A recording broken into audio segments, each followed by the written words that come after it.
আর বারম্বার paper leak অনেক ঘটনা হয়ে গলা না কিন্তু আমার যেন শিক্ষা মন্ত্রী অছন সে ই উপরে কিছু বি বাইট नहीं দেবার নীরবতার সহিত বসিছন আর ভারত সরকার যেনকি ডিডিম্ব পিটুছন যে আমি বিশ্বগুরু বলি করে ভারতবর্ষ যেন ইউনিভার্সিটি মনে অছন বিশ্বর যেন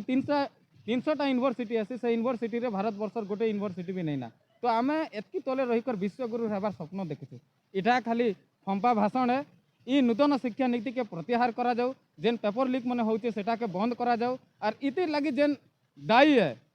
माननीय धर्मेंद्र प्रधान तांके तुरंत मंत्रिमंडल बहिष्कार करवार आज आमर दाबी है। द्वितीय कथा है ई जेन घटना घटी तार लगी सोनम वांगचुक जी जेन दिल्ली ने धारणा दीछन तांकर धारणा के अणदेखा करा जाउछे। भारत सरकार जेन पाखे बसीचन 15 किलोमीटर भी नहीं आसिकर एटलिस्ट कथा तो हबार कथा किंतु ताकर पाखे समय नहीं ना किंतु एतकी समय अच्छे जे विश्व सारा से बुली बुलुचन किंतु देश रो हित लगी देश रो स्टूडेंट लगी भविष्य रो वैज्ञानिक डॉक्टर वकील टीचर सब बाहर हे से शिक्षा उपरे एतकी विपद आसला ना किंतु तार उपरे भारत सरकार आसिकर समाधान रो बाट नहीं निकलाबा इटा दुखर कथा है। भारतवर्ष लगी दिन तले जे नेट परीक्षार पेपर लीक है परिणाम स्वरूप भारतवर्षर 22 जन परीक्षार्थी जेन माने कि डाक्तर होते से माने आत्महत्या कर छात्र छात्री मान के बाध्य कराला आउ थे परीक्षा दियो बोल एंता बारंबार ई सरकार आसले विभिन्न प्रकार परीक्षा पत्र सब लीक हो छात्र छात्री मान असुविधार सम्मुखीन हो छात्र छात्री जहाँ तो हैरान होचन शिक्षा एते एक्सपेंसिव कॉस्टली कर देछे अभिभावक मैंने पिला ढुकल के पढ़े नहीं पार्बा। वर्तमान ये सरकार आसला परे शिक्षा के संपूर्ण भाव में घरीकरण करवा संगे संगे गैरीकरण करुछन सेफराइजेशन तांकर बीजेपी जेन आइडियोलॉजी अच्छे आरएसएस रो जेन आइडियोलॉजी अच्छे विश्व हिंदू परिषद रो जेन विचार रही शिक्षा के तांकर हिसाब से चलावा लगे से विचारधारा बही सब बाहर करा होचे आउ से बही मान करे भी ओडिशा रे आपण देखिथिबे अनेक विभ्राट सब देखा जाउचे से अवसर रे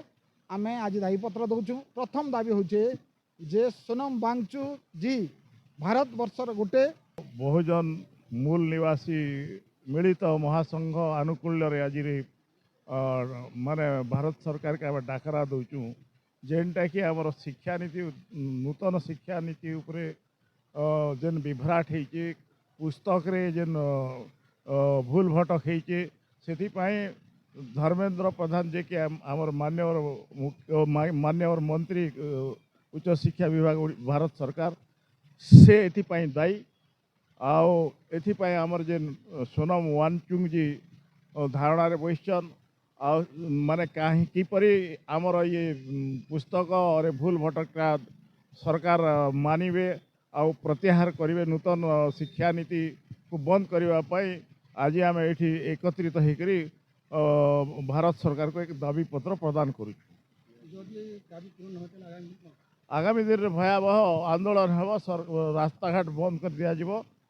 अचल कर दिया।